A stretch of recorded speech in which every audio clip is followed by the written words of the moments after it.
Bernstein again. Big opening. Pass 5. Pass 10. Perko's a man. And he goes all the way to the 15-yard line. 17 yards of the terror. Welcome back to Believe in Badgers on the Believe Network, presented by BetOnline.ag and Oak Bridge Wealth Management. I'm Matt Perkins, joined as always by Badger legend, the Hebrew Hammer himself, Matt Bernstein. Bernie, how are we doing today? Matt Perkins, every time I see you, I'm happy. It's a holiday with you, but nothing really went right over the weekend for any of teams that I follow. Even Michigan won. Like, can you make anything worse? I'm not Matt Perkins. Now you'll like this. I do have Josh Allen on my fantasy team. So that little flea flicker fake high school play made me so happy.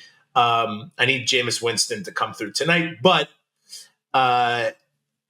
dude, I guess if there's a positive, the Bills won.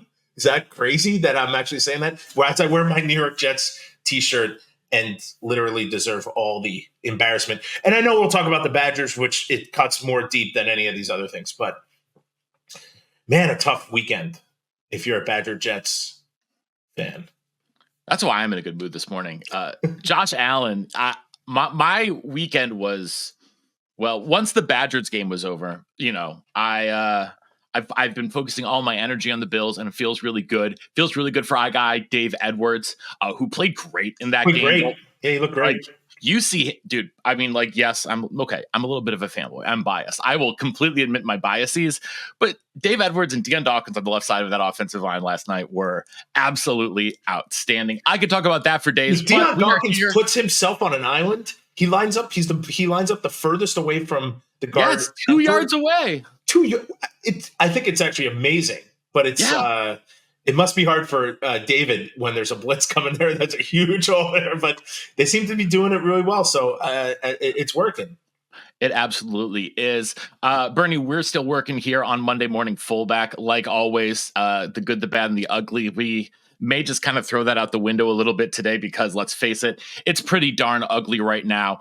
But before we obviously get into all of that and the larger state of the Badgers program at the moment, we want to remind everyone tuning in that we continue to be presented by BetOnline.ag, the world's most trusted betting platform and your number one source for online betting. From the earliest odds to in-game live betting, BetOnline provides you with constant real-time odds and action and the ability to watch games as they happen. For the largest selection of odds on everything from football, NBA, and college basketball, NHL to UFC and boxing, head on over to the website today to see why BetOnline is America's most trusted site for online wagering. BetOnline, the game starts here. And of course, we continue to be proudly presented by our main man, Chris Anicetti, and his team over at Oak Bridge Wealth Management. If you are a pro, future pro, or a current NCAA athlete with NIL deals, Chris Anicetti is the man that you need to connect with to get your money right. Over at Oak Bridge, Chris and his team of professionals will create a comprehensive financial plan to set you up to navigate your lifestyle and future market conditions. Oak Bridge specializes in wealth management for professional athletes. They understand all of the pressures that they face. Chris and his team will set you up with a bespoke plan to make your money work for you off the field so you can focus on what you do best, perform on the field. Get in touch with Chris on Instagram at OakBridgeWM_Anicetti. That's OakBridgeWM_ANICETE, or head on over to their website, OakBridgeWealthMGMT.com. That's Chris Anicetti and Oak Bridge Wealth Management. We are here on Monday Morning Fullback, Bernie. Let's just talk about the game and Wisconsin getting fully dominated at home on senior day against Minnesota, losing 24-7. Badgers have 167 total yards, 37 rushing yards, 1.6 yards per carry. Just absolutely awful numbers. Minnesota moved the ball at will. They had more than double Wisconsin's total yardage. Burn, like, I don't even know where to start with this. Like, it all went wrong. What makes me nervous about this stuff is that, and this has been a lot, you know, you read everything online, you see all these things. It really is like we've taken a step back. And I'll preface all of this with how much I'm obsessed with the Badgers. I think the guys work hard. I think they try hard. I think it's a time period that is in flux right now, and it's really hard to watch. I was very nervous before the game. I started drinking right before the game because I knew this would be either it would be a hard game to watch. I sadly didn't have a lot of faith in our guys, which is crazy because it's at home. It's all the things. But we have all these numbers say we had 7 penalties. I mean, we had 0 turnovers. So that's like the positive. But in a game where you have how many snaps did we have? A few. You don't have the opportunity to turn the ball over. When your punter's the MVP of the game, like it's all negative stuff, right? And 1.3 yards, 1.7 yards per carry, 30-something yards. I mean, so unlike Badger football for the past 30 years. So these are all very hard. The biggest pill I've ever had to swallow is like watching that game. It's tough on so many fronts, right? The offense couldn't do a darn thing. And where do you put the blame for that? Because Nate Letton is thrown into a position to call plays. And Coach Fick says, oh, it's a team decision-making thing, whatever. It's a group decision to call plays. It's not. At the end of the day, someone's calling the play. Nate Letton is put in a position. He's been a position coach for 2 years. Didn't even come over as a position coach. Was kind of thrust into that role. Was supposed to be just like a graduate assistant or something like that. Gino Guidugli leaves for Notre Dame. He gets kind of pushed up into that tight ends role of the tight ends coach. Yep. And now he's calling plays. So it's not his fault necessarily that he's been put in this situation, but there still has to be some accountability. It's interesting. Yes, what's happening there? Yeah. So is that then on Coach Fick? Is that on the quarterback for not making plays? Is that on the offensive line for clearly not blocking well? Like, there's a lot of blame to go around here. Okay. Yes, but listen. At this point, things are going downhill. We have to call it what it is. It all starts at the top. You're telling me Fickell couldn't say, okay, do we have another quarterback? And they're going to say, no, there's not anyone else. Okay, listen, here's what my thought was during the game. Why are we running the ball? We can't clearly run the ball. Our O-line is not moving people out of the way. We're getting beat. We're on the ground. It was sad. Why are we throwing the ball every single play? Again, rollouts. What are we not doing? Why is Dupree not in? He was hot. He at least looked hotter than Tyree. And I have nothing against Tyree. I think he's a great football player. But again, it goes back to when we had Dwayne Smith and Booker Stanley. Whoever was hot was the guy who was playing. We weren't switching dudes in because they're young or not. Team needs to win. It doesn't matter who the guy is. So it's a little frustrating that Braden Locke is the only one. I think it's coaching. You want to ask coaching. I can pick apart the dudes, but they are put in these positions. They're not calling the plays. They're put in these positions, and they're not doing. Listen, the ball got batted down 4 times in the first quarter. I mean, that's horrible. So if that's happening, hey, coach, what can you do to get him out of the pocket then? And He's it's not like, field. and it's not like this is a new problem. I understand that, and that is probably the most frustrating thing is that the glaring weaknesses are not addressed. They can't stop a power run game. And if Braden Locke is in the pocket, he is going to complete 50% of his passes and get the ball batted down at the line of scrimmage. And there seems to be no evolution. In fact, it's the opposite. It's regression. Maybe that was just because they played crap opponents earlier in the year when they were putting up like 52 points. But also, well, guess what? Purdue is like a historically terrible team. But all those teams have been going. All those teams are down. Except for Rutgers. Rutgers is going bowling. Like I don't know. I don't know what to do. I have to blame it on coaching. I mean, it's play calling. It's not changing your personnel. It's not using people. Like, why we don't? I hate the Wildcat, but if your quarterback can't run or won't do it, why is Dupree not catching the ball and doing something? Or why can Yakimelli not do it? He was a high school quarterback. We went over this last week. That dude had one return, I think, and that was it. Maybe in the game. Like, that guy's could get people started. He's a Matt Unerdal. Like, he'll get people in the stands excited. Like, I just don't. I'm confused as to why people aren't getting moved around. Obviously, we were not going to win this game. The O-line, but it's, to me, it's all coaching. You have to blame the coaches first for not putting the guys in a position, calling plays or doing these things that could have them be doing better. I mean, you could do half rolls. You don't need him to sit in the pocket, right? You have to move the pocket. You know these things are happening. We're not doing it. Don't beat the run game to death if it's not working. I mean, we weren't getting anywhere. There has to be other things. There has to be something. There has to be something. The only thing that's proven, like, I don't want to say consistently reliable, is the deep ball, but to Vinny. And that's really about it. I mean, Vinny Anthony, again, like, he's a great player.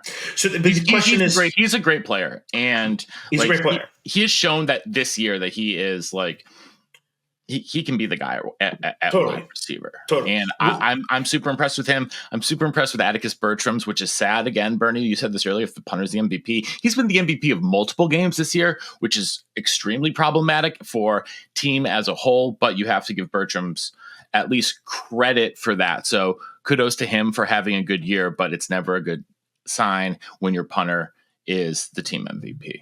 No, it's never a good sign whatsoever.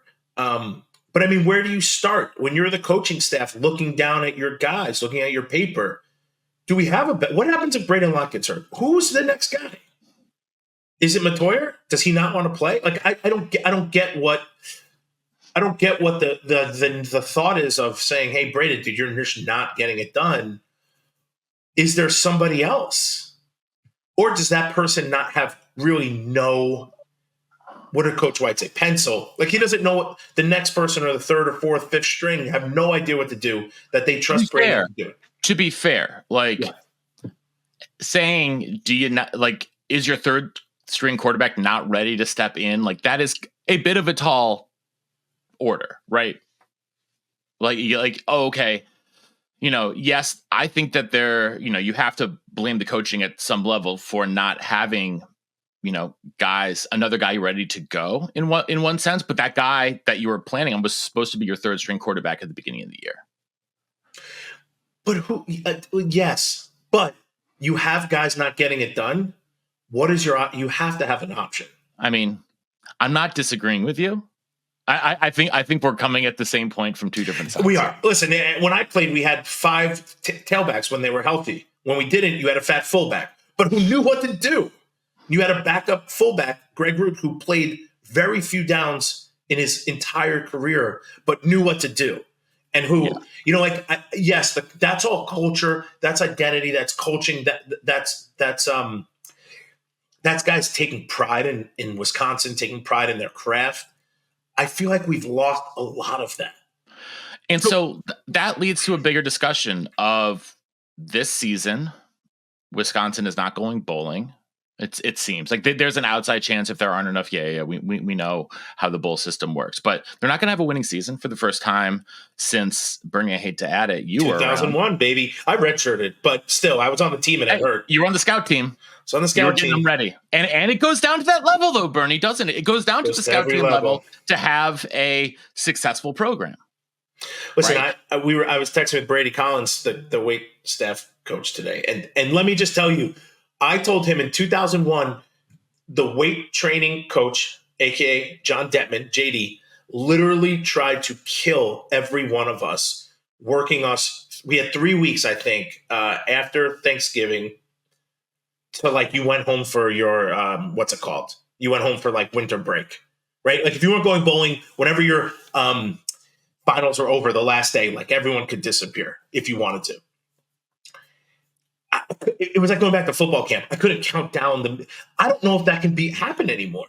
Like, you start killing dudes. But it has to happen, Bernie. Something has to happen. Because if you look especially at the teams that have been most successful at the top, Look at what Michigan did with their strength program. Look at what Oregon has done with their strength program and become a physical football team. Look what Georgia did. Like, all of these teams that are successful have extremely, extremely intense training programs and great athletes, obviously, but those athletes have to be trained.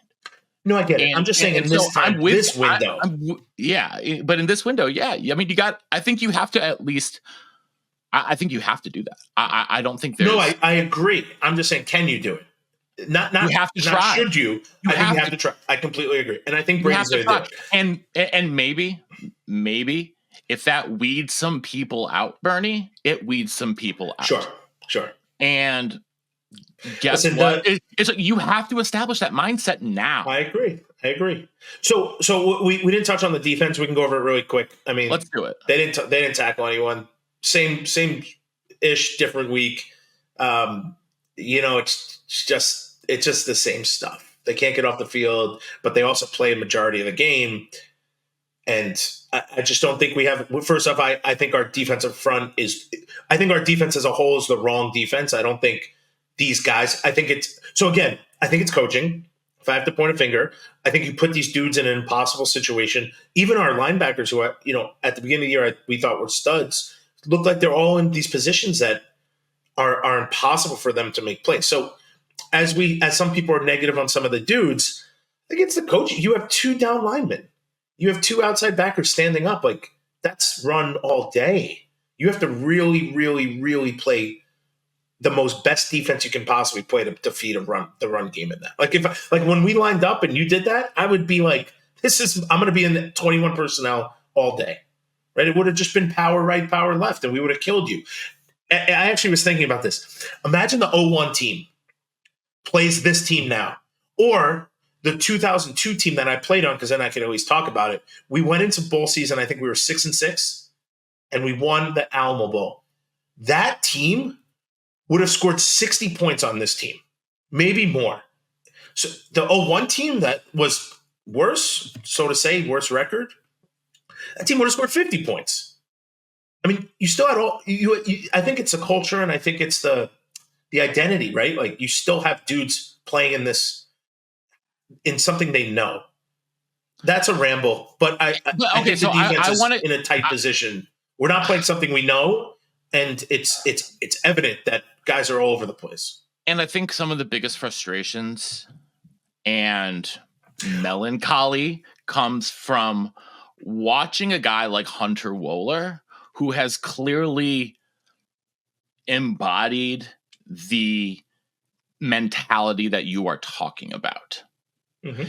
And seeing him go out like this, the picture, I mean, everyone's seen the picture of him just sitting by himself on the ground. And it is heartbreaking to see that, because as Badger fans, part of the Badger culture is that, you really begin to develop a bond with these players, right? Like, externally, and you see what they represent and things like that. And so, it is really tough to watch. Bernie, I know I cut you off. No. The season is exhausting, no matter what.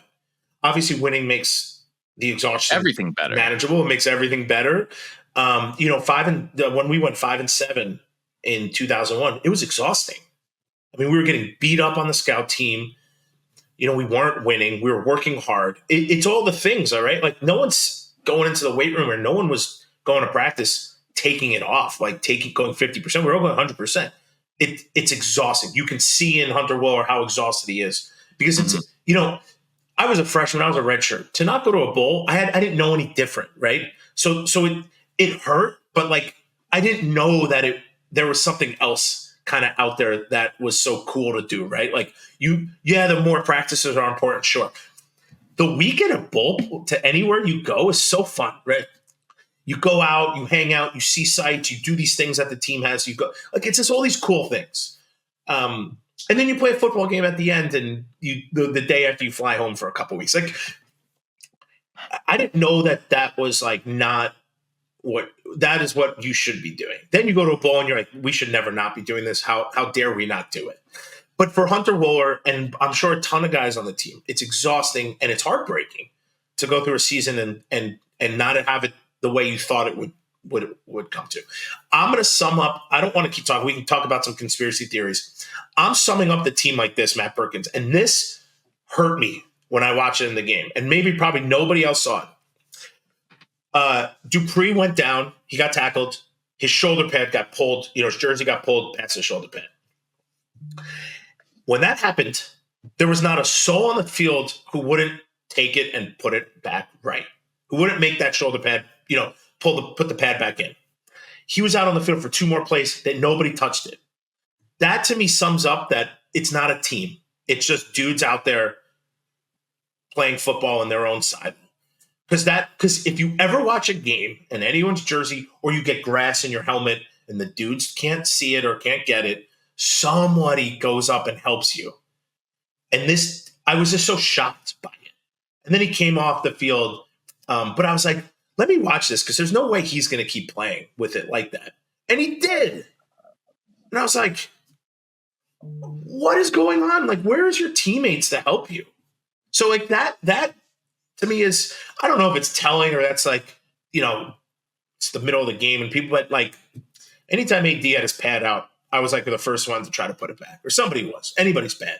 So to me, there's something wrong, maybe deeper than we are, besides, blocking and tackling. I don't know. I'm into conspiracy theories and potentials. But that's not a conspiracy theory. No, that's just not being a team. That is a observation. Yeah, it's right. To me, that's an easy team thing that it's just weird that it just wouldn't have been done. I'll leave it there. I think that's a good place to leave it and a good place for us to take a bigger step back and look at the future of the program. The offensive coordinator position can officially be announced on Wednesday. And signing day is Tuesday. So we record this Monday morning. Obviously, it's Monday morning fullback.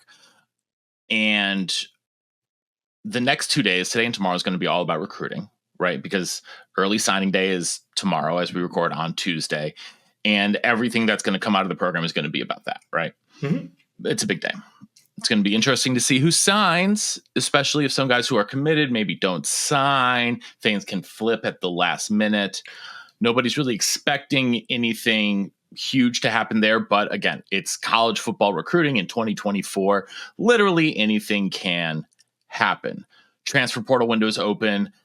Guys are entering the portal. We've already seen a couple: Leon Lowry, Amari Snowden. Amari Snowden, probably the first big Fickell recruit. Remember, he came over with Fick from Cincinnati, gave up playing baseball because, of course, Wisconsin doesn't have a baseball team. That is a different story for a different day and a different hill that I may be willing to die on, that Wisconsin should have a baseball team. It's never going to happen. Nonetheless, Snowden, Cole LaCrue, quarterback, entered the portal last week. And Leon Lowry re-entered the portal after he came over from Syracuse, and quite the saga last year. I expect, again, this is me estimating. I don't know anything. I have no inside information on this. My guess, just based on the current roster, is probably about 15 players will enter the portal. Sadly, I think we're still in a place that I think you have to have 15 to 20 enter the portal, and I think Fickell's going to have to go get 15 or 20. And as much as he says he has to do it, I mean, we're not. It depends. So this is all conspiracy theories, but when does that stop? When does he say, "I'm not going to do it"? It's tough because, especially you look at the portal class from this past year. Tyler Van Dyke, obviously biggest name, gets injured, so that's a what if. Mm-hmm. Right. That's the Badgers version of Aaron Rodgers from last year in some ways. Right. Secondly, the rest of the portal class, who's contributed from 1 year, I'm talking about 1 year. Who's contributed? Elijah Hills. I mean, Leon Lowry and John Pius started. Jaheim Thomas started. All those 3 guys at linebackers. I don't like saying this, but whether they were put in a position to not be able to make plays or they just couldn't make the plays, it didn't happen either way. Wisconsin's defense as a whole forced 12 turnovers on the year. What's at the lowest mark? And I don't even remember. What's our PFF on defense just as a total? I didn't even bear to look. because I don't want to see all that orange and red on the screen. It's got to be bad. I mean, I think, here's what I think. I think you'll see what happens tomorrow and people will assess their position, right? Like we just brought in this great recruit at quarterback. So does Braden Locke stay? Does Matoyer Mabry stay? Mabry Matoyer. I get that screwed up like 3 times a day. Does Braden Locke? Not Braden Locke. Does Tyler Van Dyke stay? I mean, I'm hopeful he stays. His lot is going to ride. Be that high right now. I think a lot of that is going to ride on the announcing of the offensive coordinator. And I agree. I think a lot of that rides on the offensive coordinator. Mm-hmm. I think there's going to be a shakeup of coaches. I think there has to be. Mm-hmm. But I think the offensive coordinator, if I'm Fickell, I need to really assess both my coordinators from a point of business only, right? I've obviously got rid of Phil Longo. So it's, who am I going to hire that's going to be the best for the Wisconsin Badgers? Not a dude I like or know or any. It needs to be a home run hire. I mean, it does. At this point, he can't go through another couple coordinators on offense. It needs to be a dude who is going to run an offense that, one, we can do, we're going to score points, and we're going to win games. I mean, obviously that's not stupid. But he really has to step back and be like, hey, man, our defense was god-awful. I mean, one of the maybe over 100 in the country. Like, it was bad. I think you have to assess that. Like, he's a defensive guy. I just can't see listen, we're in a place where he gets paid $7-point-something million a year. If I want to keep getting paid that, I think that this is a business, and you have to look at guys as you're a CEO, not as that's my boy. And I'm not saying this is not, I'm not saying this isn't happening. Tressel had some things that happened during the year, like, Thompson got hurt at the beginning of the year. But still, you're telling me that we don't have 3 linemen? Whose fault is that?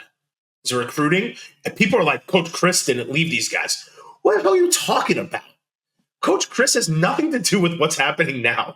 Yes, there are some of his guys, but look, there are also some of his guys, Vinny Anthony. There are some of these guys who are making do, who are great. Hunter Wooler. I think we're completely wild if we're going to say it's Coach Chris' fault. Somebody said it was Jimmy Leonard's fault. I was like, how dare you? This person should be kicked off of social media and the planet for saying that. But again, I think you have to take a hard look. We need a serious offense coordinator, I think, who's going to take these guys, wrangle them, and force them to be good football players. And I think we need to assess our defense and see what that looks like, because you can't keep going this way. A lot of excuses being thrown around Matt Perkins. We're on the field a lot. It's just what it is. Like, everyone's like, hey, look, we played so well against Oregon and Penn State. Honestly, to me, those teams played down to us. So, I mean, great, we played hard enough to not get blown out. I don't know what to say. It's just, obviously, we're all frustrated. But I think Fickell needs to really say, hey, man, I got 2 more years at least until, the hot seat is next year. It's not now. I think you can't put him on the hot seat. I mean, but his contracts are not guaranteed. They are. I mean, he'll get paid, but his buyout right now is 63. It's up 53 million. It's a number that there is no way that they can afford. That's not happening. That's why they're not going to do it now. And that's why also he's not going to fire both coordinators. I hate to say this, but in the business world, in the CEO world, he has to keep, for lack of a better term. I'm not asking to fire Tressel. I'm just saying you have to take a hard look at the defense and the leadership. Okay, so what's the answer? Do you have to move back into something like a 3-4? Do you have to what is it that you do? Because a Tiger can't change his stripes. And I want to believe that Tressel will adapt and will realize that, but we didn't see any evidence of that on the field during the season. Same with the offense. You had guys just head down going forward with what they know. That's scary to me. But maybe they're like, listen, we're going to lose, but we're going to teach you how to play this defense. I don't like that either because I'm just going off of like what could the other side be. I didn't want to get rage filled this morning. I really didn't. Let's not. Let's not. Listen, it's sad. I'm excited to see what happens tomorrow. I think Fickell has his guy. If I had to take a guess, he has him. Obviously, it's already a done deal. It's just not told anybody. So I'm excited to see what happens tomorrow. I'm excited to see what happens the day after with the offense coordinator, and then I think from that second on, you're going to see free agency. Basically, you're going to see dudes leave because they know. I think listen. You're also in a non-bowl game, so he's not assessing dudes. He's coming in and be like, "You're not going to play here anymore." I mean, it's cut and dry at this point. You don't have those practices to say who can play and who can't play. You're going to watch film. I don't envy the position that Max Steinecker and Pat Lambert are in as the player personnel department, because there are going to be a lot of tough conversations. There's going to be a lot of really tough conversations in the next couple of weeks that are going to have to be with Coach Fick, position coaches, but those guys in the player personnel department. And I do not envy their position. So, listen, you're going to see, hopefully we go out and get, I'm hopeful 5 to 10 guys. I don't want to get 20 guys. I want 5 to 10. Between that, 5 to 10. I'd rather 5 in just the key places, and then play with your recruits, because you can't keep doing this and saying, well, they're not my recruits yet. Yeah. Because you know what? Transfer portal guys are your recruits. That could not have been summed up better, Bernie. And I think that's where we are going to end it today here on Monday Morning Fullback, as Bernie and I have to get to some meetings on this Monday morning. With that being said, we appreciate everyone tuning in here to Believe in Badgers on the Believe Network, presented by betonline.ag and Oak Ridge Wealth Management. We'll be back again later this week, as always. And as always, until next time, on Wisconsin. I'm not giving up, guys. Never give up hope. No.